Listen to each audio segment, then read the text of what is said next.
were men that came in when they were young men, and now they're over the age of the priesthood according to the law.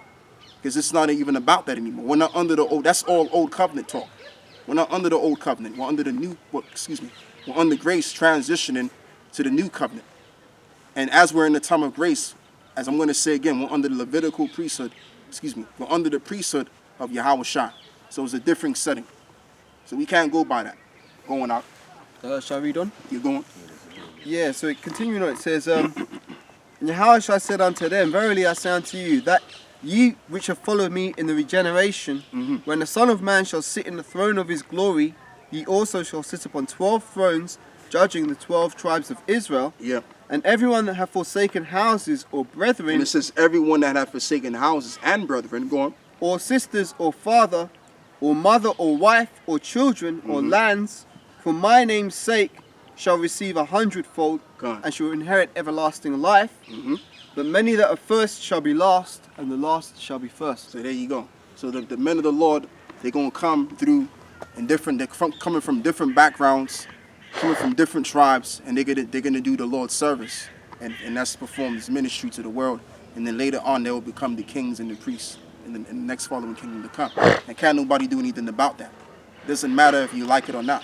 That's what Yahweh Shai is setting up, under the order of Yahweh. All right? Point blank in the story, man. That's right.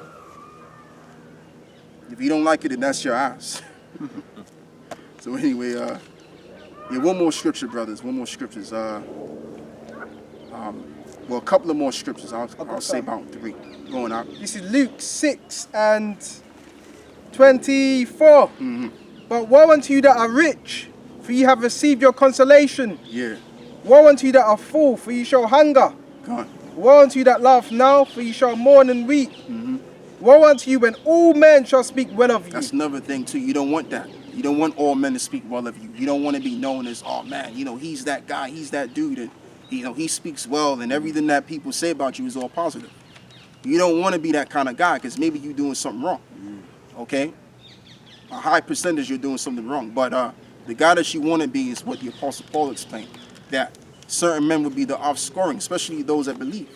They would be according to as it is written, or what the Apostle Paul said, the offscoring of the world. So those are that are of the scum of the earth. That's basically what he was basically saying, that we would be. They're going to be exalted and above and beyond. All right? And they're going to be the most desired men on the face of the earth, so much that all of the women are going to want to deal with us, because we're going to have so much power and greatness within us. All right? And it's going to be projected. Oh, yes, it's going to be severely projected. You don't see it now, but you wait until the Lord gives us that glory that we've never even seen before, that the world has never seen before. Oh, things are going to change, baby. Go on, brother. For so did their fathers to the false prophets. That's it on that. That's what we need. Yeah, so with that, the last scripture I want one of you brothers to get me is Isaiah chapter 2, verse 3. Got it. Isaiah chapter 2, verse 3. And many people shall go and say, Come ye, let us go up to the mountain of the Lord Yahweh Shai, to the house of the power of Jacob, and he will teach us of his ways, and we will walk in his paths. For out of Zion shall go forth the law. Out of Zion shall go forth the law. And as it says in the book of Isaiah 60, I believe is verse, man, I don't have it. Do you want it? Isaiah 60 in which? Yeah, I think it's Isaiah 60 verse, it's Isaiah 60 verse 21. Can't, I'll get it for you. Alright, so this is... I thought I didn't have it. I did have it right here. You're going on. Alright, Isaiah 60 verse 21 says, the people also shall all be righteous, and they shall inherit the land forever, the branch of my planting, and the work of my hands, that I may be glorified. Yeah, so all of the nation of the house of Israel, in other words, the 12 tribes of Israel, they're going to be righteous in what? They're going to be righteous in keeping the law, so much so that they're going to become the priests and teaching other nations how to conduct themselves. Once again, that's the kingdom, or the kind of setting that the Lord is formulating. A world where the nation is going to be pretty much under a priesthood, a certain priesthood, and that certain priesthood is going to be after what we was dealing with before.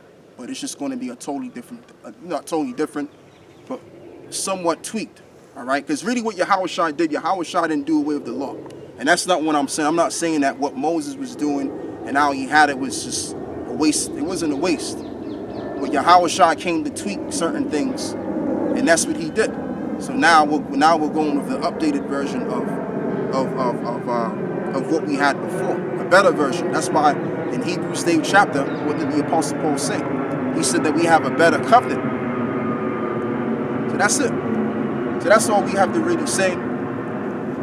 Giving all of the praise to the Most High and His Son.